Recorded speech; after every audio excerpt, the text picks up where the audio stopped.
everyone, this is Mr. Kazi here with another lesson for chemistry, and today we're going to talk about quantum numbers.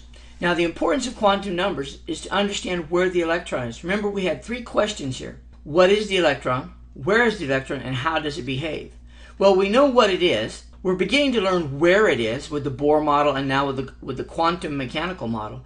And now we need to understand quantum numbers, and we don't have to understand the deep mathematics behind quantum numbers. What we need to understand is how to use it to understand where the electrons are, and then use that information to understand how electrons behave. And when we do that, we then open the world to naming compounds, chemical bonding, and chemical reactions.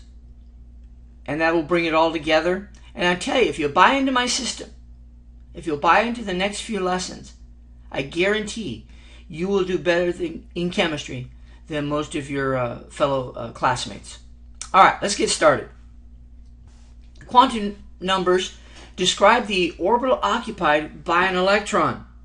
So we want to understand what orbital they're in and where they're at. And now this is going to be very important later when we talk about valence electrons. Quantum numbers tell us four things. They tell us the distance from the nucleus, they tell us the shape of the orbital, they tell us the position of the orbital, and the spin of the electron. And these four quantum numbers help us describe where and how the electrons behave. You'll see it as we go through the lessons. The first quantum number is the principal quantum number. The principal quantum number describes the main energy level of the electron, and that's how far it is from the nucleus. We start with the nucleus, then we have energy level 1, energy level 2, energy level 3, etc. Angular momentum, which symbol is a lowercase l, describes the shape or type of orbital. There are four types of orbitals. There's S, P, D, and F. And S has a numerical value of 0. P has a numerical value of 1, D has a numerical value of 2, and F has a numerical value of 3. And these numbers are used as labels, so that when we talk about what is the quantum number of the L in the S orbital, we say it's 0, or L equals 1 if it's a P orbital, or L equals 2 if it's a D orbital, and F equals 3, or L equals 3 with an F orbital. And so those are our orbital shapes, their names, and their numerical values.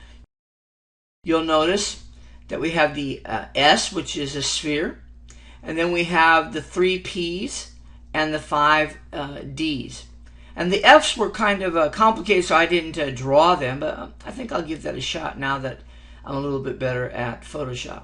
The third quantum number is the magnetic quantum number. It's M sub L for its symbol, and it describes the electron's position in the orbital. S has one possible position, the P's have 3 possible positions, and the D has 5 possible positions, and the F has 7 possible positions. So if you're in any energy level, let's say in order to get to the F's you have to be in at least energy level 4. In energy level 4, you're going to have the F, and there'll be 7 possible positions or orbitals in that F orbital. But if you're in the S-type orbital in the 4th energy level, there'd only be 1 position, etc. The 4th quantum number, developed by Paul Dirac, is M sub S, and it deals with relativity and kind of helps deal with the whole idea of relativity in the quantum mechanics. I mean, you have 2 electrons. They should repulse each other, but instead they stay in the same orbital next to each other even though they're both negative, and that's just kind of the difference of the subatomic world. Quantum mechanics was brought out to show the differences in the quantum world and the macro world, or Newtonian physics. So the spin describes the electron spin, plus 1/2 is how we label the counterclockwise, and minus 1/2 is the clockwise. And so the idea here is that one electron is going counterclockwise and the other one's going clockwise. Which one, in reality, we just don't know. This is all a purely mathematical description of the atom. So the mathematics explains it this way. Well, I haven't seen it, and no one has ever seen it, but it works. The mathematics works. It works in our empirical data. So at this point, until somebody comes up with new information, this explanation works of why two electrons can be in the same orbital, even though they're both negative. All right, let's not really dwell on that too much. Let's get going. All right, here's some rules. Energy levels, or sometimes what we call shells. The maximum number of electrons in any one energy level is 2n squared. So if you have energy level 1 squared times 2 equals 2. N equals 2. 2 squared times 2 is 8. And for energy level 3, energy level 4, and energy level 5, nice little equation for the energy level, and so on. The sub-energy levels, the number of energy levels in any main energy level is equal to the value of n. Now you get that?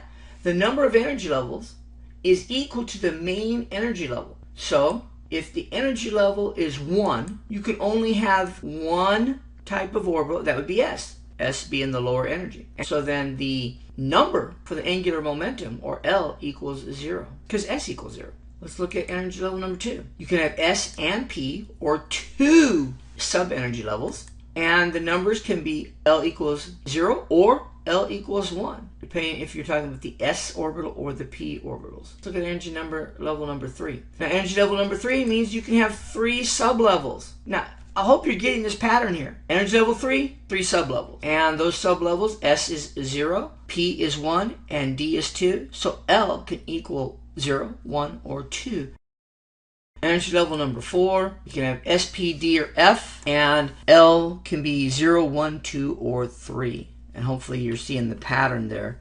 Those numbers match the values of the sublevels. All right, let's look at the positions.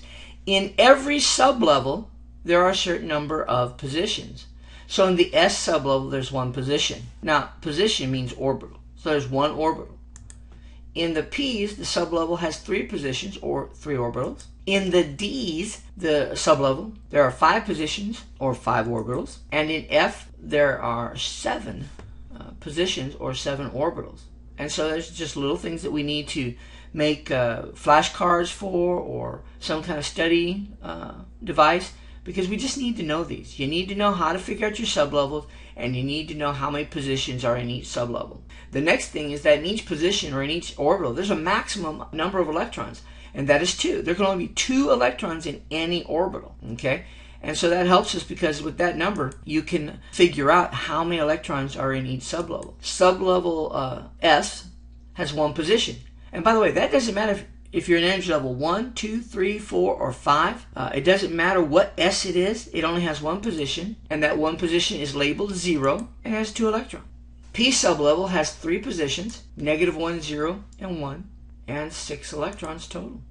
D sublevel has 5 positions. There they are labeled. Notice the symmetry in the P's and the D's. And there are 10 total electrons. Pretty straightforward. F sublevel has 7 positions, and I bet you could probably already figure out how they're going to be labeled. -3, -2, -1, 0, 1, 2, and 3. 14 total electrons. Pauli exclusion principle. No 2 electrons in the same atom have the same 4 quantum numbers. They might have 2 or 3 of the same quantum numbers, but in the same atom, the spin number will be different. Even if they have the first 3 the same, the spin number will be different. So review. What is the first quantum number? Principal quantum number. What is the description for N? The main energy level. What is the second quantum number? That's right, it's the angular momentum. What is the description of L? Orbital shape or type. How many orbital types are there? There are 4, S, P, D, and F. What is the third quantum number? Magnetic quantum number, and it is m sub L. What is the description of m sub L? It's the electron position. It's the orbital. How many positions in S? 1. How many positions in P? 3. How many positions in D? 5. How many positions in F? What is the fourth quantum number? That's right, spin, m sub S. If you have any questions, be sure to go to www.mrkazi.com and check out that website for more information. And also don't forget to go to YouTube, put in Mr. Kazi, and find my videos and subscribe. And then every time a new video comes out, you'll be notified. Happy ions!